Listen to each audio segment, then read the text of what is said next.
As we hurtle toward another star-studded WrestleMania, I only have one question.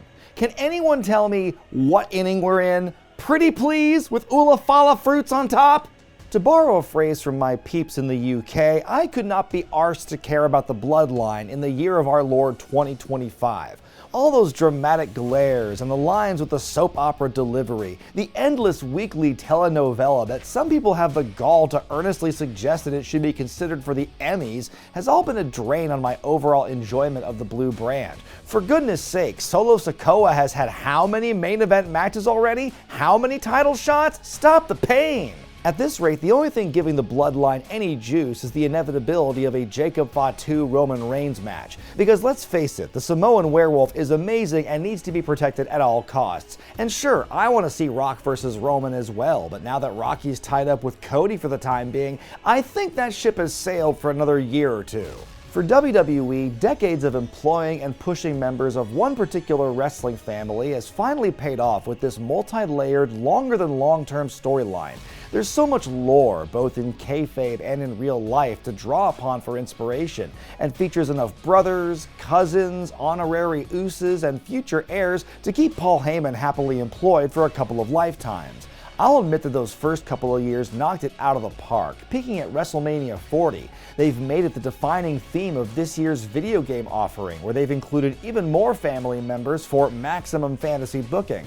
And though it does still have the occasional strong moments, see the aforementioned Jacob-Fatu, I wonder how long they can keep the storyline going, how long fans are going to care about these Samoan squabbles before more of them crave that 7th inning stretch. Anyone else out there feeling some similarities between this and MCU fatigue? Though the Bloodline angle as we know it got its official start in 2020, we all know that the family history goes back well before this current generation.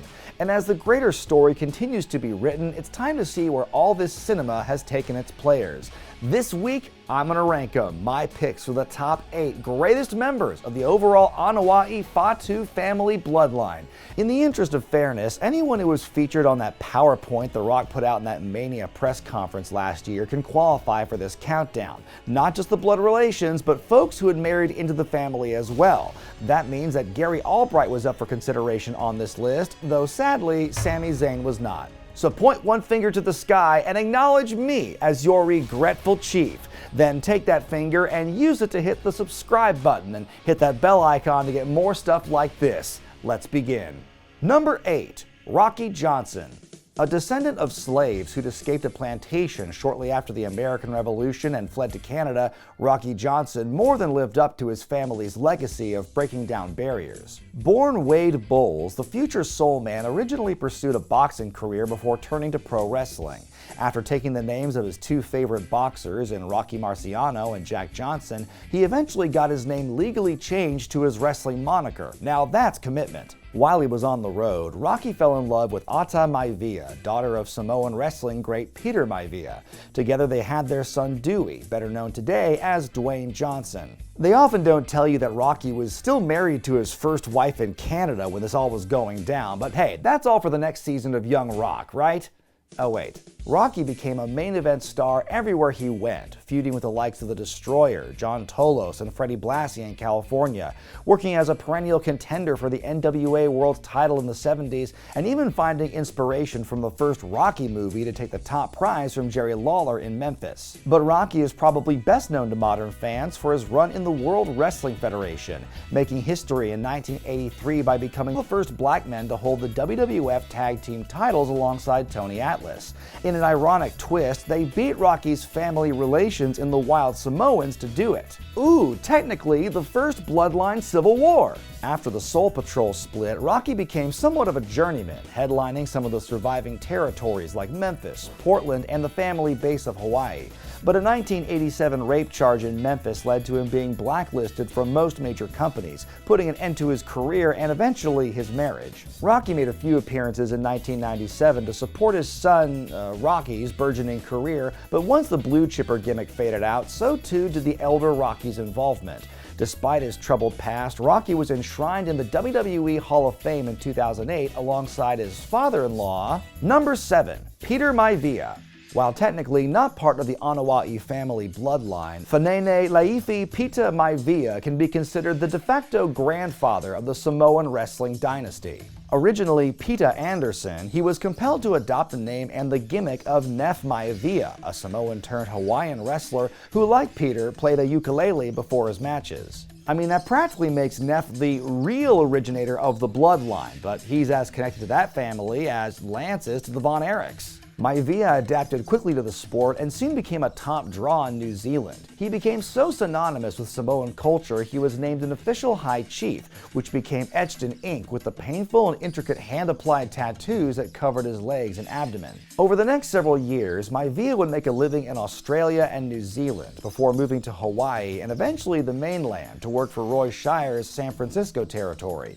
It was here that Peter took a young Billy Graham under his wing, helping shape him into one of the most important wrestlers of the 1970s. Maivia would go back to the Australia territory and also had successful runs in Portland, Texas, and the AWA. But finally, in the late 70s, the High Chief would move to what has become the home territory of the dynasty, the then Worldwide Wrestling Federation. Superstar Graham felt so indebted to Maivia for his guidance years earlier, he insisted that Maivia be one of the primary challengers for his newly won world title, a feud that began when Graham destroyed Maivia's beloved ukulele. Maivia also linked up with Chief Jay Strongbow, and together the real Chief and the false Chief waged war over the tag team championships against both the Yukon Lumberjacks and the team of Mr. Fuji and Professor Toru Tanaka, before turning heel himself and joining forces with classy Freddie Blassie. Peter eventually became a promoter in his own right in 1981 when he purchased the 50th state wrestling promotion in Hawaii and renamed it Polynesian Pacific Pro Wrestling.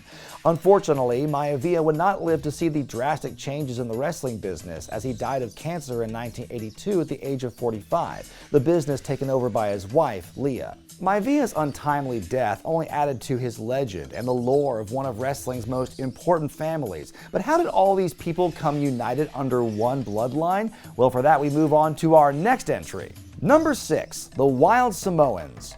Brothers Afa and Sika Anoa'i were ushered into the pro wrestling world by their trainer-turned-uncle Peter Maivia, who became bound with their father via blood oath, and it was the merger between those two families that would create the bloodline we know today. Getting their start as a team in the Stampede territory, Afa and Sika essentially created the classic Samoan wrestler tropes, many of which are still in use today. Wild hair, bare feet, pretending not to speak English, having hard heads, that sort of thing. Their unique presentation made them one of the more successful heel teams of the 1970s, working every major promotion and even traveling abroad to places like Japan and Puerto Rico. Afa and Sika's success continued unabated in the early 80s, jumping between the WWF, Mid-South, and Georgia, winning tag titles everywhere. It was their time in New York where they truly shined alongside their manager, Captain Lou Albano, seen here doing the Mario. They held the WWF Tag Team Gold a then record 3 times, and even put the belts on the line against WWF champion Bob Backlund and Intercontinental champ Pedro Morales at Shea Stadium. Afa and Sika would lose the titles, only for the new champions to immediately relinquish them, since at the time, singles champions in the WWF couldn't also hold tag team gold for reasons.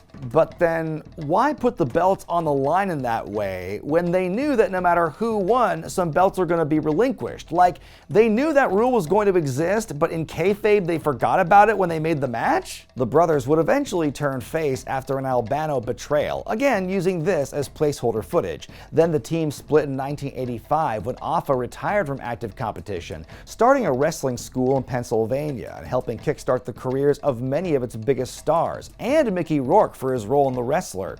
The two of them would also each sire some future grapplers themselves, one of whom you will definitely see later in this countdown. Afa served as the manager of his nephews Fatu and Samu as the head shrinkers in the WWF in the mid-90s, while Sika seemed to focus more on family matters. The two were enshrined into the WWE Hall of Fame in 2006 and made one final appearance with the company in 2020 when they bestowed the Ulafala to Roman Reigns. Their brotherly bond was so strong, Afa and Sika would pass away within 2 months of each other in the summer of 2024. The Wild Samoans' contributions to WWE lore as performers, fathers, and trainers are almost second to none, and they were one of the defining tag tag teams of an entire era. Without them, the Bloodline as we know it today would simply not exist. And speaking of tag teams, number 5, the Usos. Had these two only spent their careers as part of a tag team, they would still no doubt be placed on this list. This might be a bit of recency bias talking, but considering how each man has evolved in the last few years alone, it's hard not to put them amongst the family's greatest performers. After being compelled by their uncle Anoa'i-Fatu, aka Umaga, to stay in the family business, Jimmy and Jay debuted for Florida Championship Wrestling in January 2010 and made their main roster debut just 4 months later. Originally presented as a modern twist on the traditional Samoan tag team archetype, the brothers slowly evolved into an edgier style, both in the ring and out. Over the course of a decade as a team, the Usos had a run that makes them arguably one of the greatest duos in WWE history. 8 reigns as tag team champions, including the longest reign ever with 622 days as SmackDown champions, and the first ever traditional tag team to main event and defend the tag titles at a WrestleMania. And on a personal note, their wars with the New Day over the tag titles were one of the few things keeping my interest in WWE alive in the mid to late 2010s. In recent years, the brothers have been kept apart as singles acts on opposite brands. The less said about their WrestleMania match, the better, but beyond that, there's been a lot of good work over the last 4 years to help distinguish these twins as solo performers. As of this recording, Jay is riding a career high few could have expected a decade ago. He's one of WWE's most popular stars with a very over catchphrase, a short-lived Intercontinental title reign, and a huge world title match at WrestleMania just days away from this video's release. And sure, Jimmy's current run can't really compare to Jay's right now, but given his legal history over the years, I guess he's doing a lot better than many people think he ought to be. The Usos had a lock on the tag team scene in WWE for a very long time, rare standouts in a division that at times felt barren. They were a vital part of one of the company's most important storylines, and once they had done all there was to do as a tandem, they have since found success in previously uncharted waters as singles competitors. No matter what happens with them going forward, Jimmy and Jay Uso will go down as two incredibly important figures during this period in company history. Just please, no more singles matches between them. Number 4, Jimmy Snuka. This might be a divisive entry on the countdown, given certain alleged murdery reasons, but if it weren't for the personal issues that derailed his career, we'd be having a very different conversation about him. A native of Fiji, Snuka actually joined the Anoa'i family through marriage to his second wife, Sharon Georgie. She was a second cousin twice removed from the, I'll just take their word for it. Their marriage spawned a couple of future WWE stars in their own right, their daughter Tamina Snuka and their son Jimmy Jr., perhaps best known as Deuce. Originally a bodybuilder, Snuka transitioned to wrestling in the early 1970s at the age of 27. Though he started his career later than most, his incredible physique and high-flying moves that were unheard of for men his size made him one of the most popular acts in the business. Snuka found his first big break in Don Owen's Pacific Northwest territory and would go on to win their biggest title 6 times. But that was only the beginning, as the Superfly traveled to many NWA territories over the next decade and would achieve similar success in all of them. In early 1982, Snuka entered the WWF in a manner that was familiar. He debuted as a vicious heel, but would soon win the crowd over with his innovative high-flying offense. Under the guiding light of the aforementioned Captain Lou, Snooks feuded with Bob Backlund for the WWF World title, but the pair had a falling out once Buddy Rogers informed Snuka that Albano was cheating him on money owed, which sealed Jimmy's babyface turn for good. The split between Snuka and Albano worked like a charm, and before long, Jimmy had become Vince McMahon Jr.'s #1 babyface, even more popular than the champion Backlund.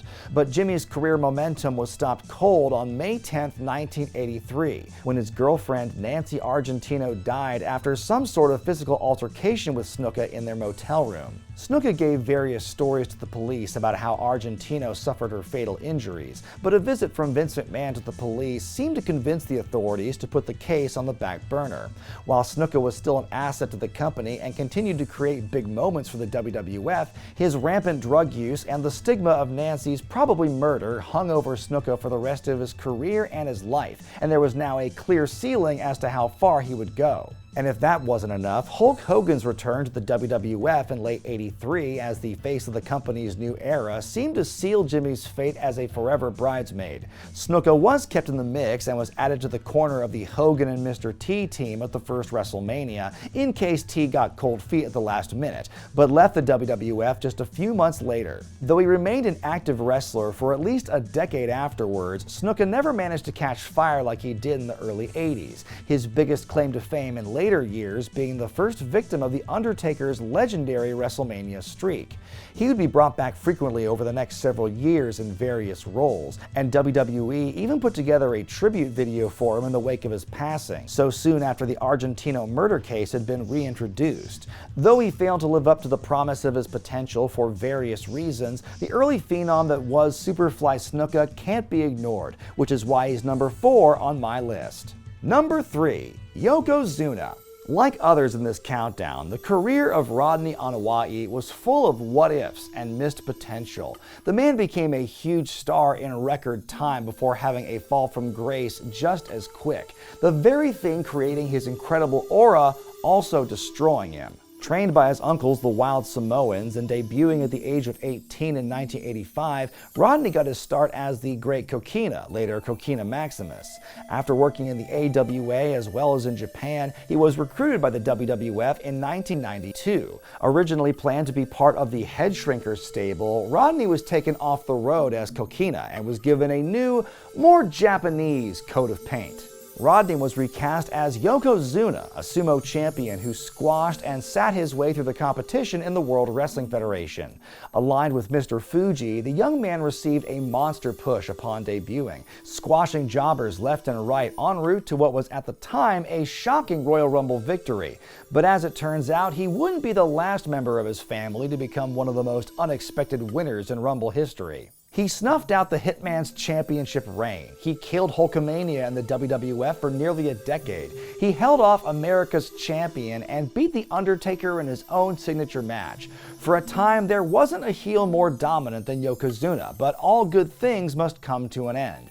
After WrestleMania 10, when Bret Hart finally got his win back, Yoko spent months as more of a utility player before vanishing from programming, taking off the road to enter rigorous weight loss programs as his biggest asset was becoming a liability. Yokozuna would come and go from the Federation for the next 2 years due to issues with his weight, teaming with Owen Hart to become a tag team champion, and briefly feuding with newcomer Vader before being shelved for good in late '96, and finally released from the WWF in '98. Yokozuna's final years would be far from glamorous, taking part in smaller shows and most infamously the Heroes of Wrestling pay-per-view before passing away of a heart attack during a tour of England in October of 2000. Despite hitting an early peak before dramatically crashing and burning, Yokozuna was the first in his family to hold the WWF Championship and broke the mold for dramatic monster pushes in company lore, putting him in the upper echelon of this countdown. Number 2. Roman Reigns. When it's all said and done, I believe history will look kindly upon Roman Reigns. The experiment finally paid off after years of trying, as Roman has at last grown into the role that was seemingly picked for him years ago. The son of Wild Samoan Sika and the younger brother of former WWE star Rosie, the man who would come to be known as Roman Reigns had a lot to live up to upon signing with FCW in 2010. His first big break came with the 2012 Survivor Series when he was linked up with fellow developmental stars Seth Rollins and Dean Ambrose, and the Shield was unleashed in WWE. While the former Tyler Black and Jon Moxley were the more experienced of the three, it was Reigns who was established as the guy to watch going forward. For the entirety of their first run together, the group helped usher in a new era of action in WWE, forcing everyone else to keep up. And just when the Shield began to roll as a babyface trio, the big split happened. Now it became more obvious than ever who WWE thought the man was going to be, and when that was made clear, many fans had made their minds up. See, I have this theory that a lot of WWE fans were hurt and angry after the John Cena mega push, and they didn't want another thing like that to happen again. Then when they see Roman Reigns come along and be the breakout star of the Shield, they see the writing on the wall and they wanted to nip that shit in the bud. They did not want another John Cena or anything like that. And looking at Roman at the time, could you blame them for being upset? It's fair to say that the Roman Reigns of 2014 was not the Roman Reigns of 2025, and in my opinion, he simply didn't have the chops to hold up his end of the deal when it came to most of his feuds. I could understand the backlash he was receiving. Goodness knows I had my issues with the super push as well. From his blue contact lenses to his painfully scripted promos to the obvious attempt at getting that rock rub in the 2015 Rumble, the audience had resoundingly rejected the big dog. Of all the WrestleMania main events Roman had wrestled in, people actually dug maybe 2 of them. The insanity peaked when he and Brock Lesnar shit the bed at WrestleMania 34, a match so bad that Lesnar threw the title belt in Vince McMahon's face on the way back through gorilla position. Even more than Cena himself, Roman was the face of McMahon's terrible, obstinate booking. His sabbatical due to his leukemia diagnosis in late 2018 seemed to soften the fans' harsh perception of him, but they still weren't quite ready to accept him as the guy. Then COVID happened, which was actually the best thing to happen to his career. When the pandemic first struck, Roman took time away from TV to protect his health. Then when he finally returned that summer alongside Paul Heyman, all the missing pieces seemed to fall into place. He regained the Universal title, declared himself the tribal chief and the head of the table. He carried himself completely differently than before and became the centerpiece of the most compelling storyline WWE had had in years. There was the record-setting championship reign, unifying the Universal and WWE titles at WrestleMania 38, finally dropping the belt to Cody Rhodes in a very satisfying end to Mania 40, and elevating the other family members around him. After taking an insanely long way to get there, Roman is finally accepted as a top star by the WWE faithful, the big money player the company saw in him much earlier. Roman had to put up with a lot of crap on his journey, both from inside the company and out, being forced to go along with the script and being forced to withstand the abuse from crowds because of it. And now he's being rewarded with the praise he's actually earned over time. When it comes to presence, accomplishments, and moments, this member of the Bloodline is second only to one. But before I reveal that one, here are a few familial honorable mentions. Umaga. Much like his cousin Yokozuna, Anoa'i-Fatu had an unbelievable combination of size and agility, performing in ways that other men his size just couldn't do. He first came onto the scene in WWE as Jamal, one half of 3 Minute Warning with the aforementioned Rosie, before being released from the company. After some time away, he returned as Umaga, a dominant beast of a character who was booked like a killer for a good part of his run. Though the gimmick was considered dated by some in 2005, Eddie performed with panache and was one of WWE's better heels. But after failing in his feud with John Cena and being reduced to the 4th most important part of a major storyline, Umaga's stock fell rapidly. He would be released in 2009 after failing to enter rehab and would sadly pass away that same year at the age of 36. One can only imagine if he were still alive today how he would factor into the Bloodline storyline. Haku, aka the man called Ming. If you want to get real technical, this guy is not an actual member of the Bloodline. Not by blood, not by marriage, none of that. But The Rock does consider him an uncle, and so that's good enough for me. Besides, who's gonna tell that guy no?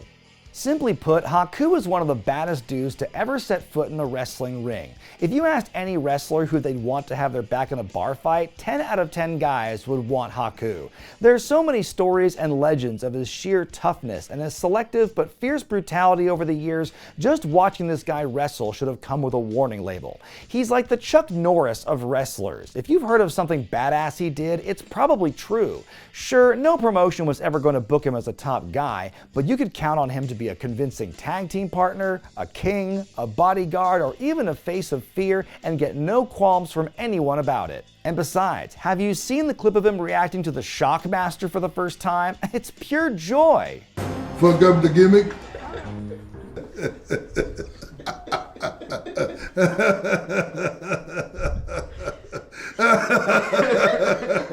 Naomi.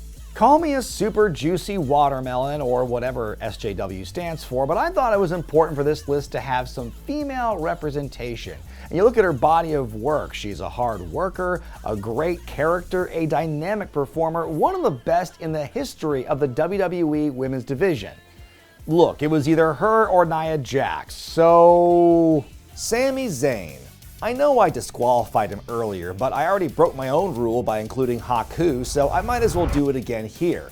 After all, if we're talking strictly modern-day Bloodline members, Sammy is hands down one of the best, since he was the only one keeping the angle interesting for most of 2022. So big ups to the honorary Uce. Rikishi. When we're seeing guys like Jimmy Uso, Jey Uso, and Solo Sikoa on TV every week, we should at least show some love to the guy who helped bring them all into the world. In my opinion, Rikishi-Fatu had the career in the early 2000s that Yokozuna could have had if he had gotten himself healthy.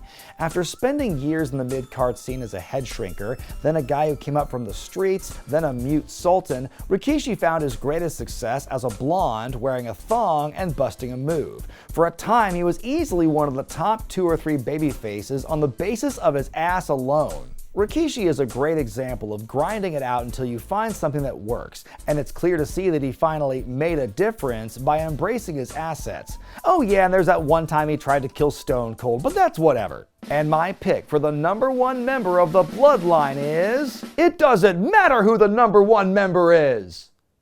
Just kidding, it's The Rock.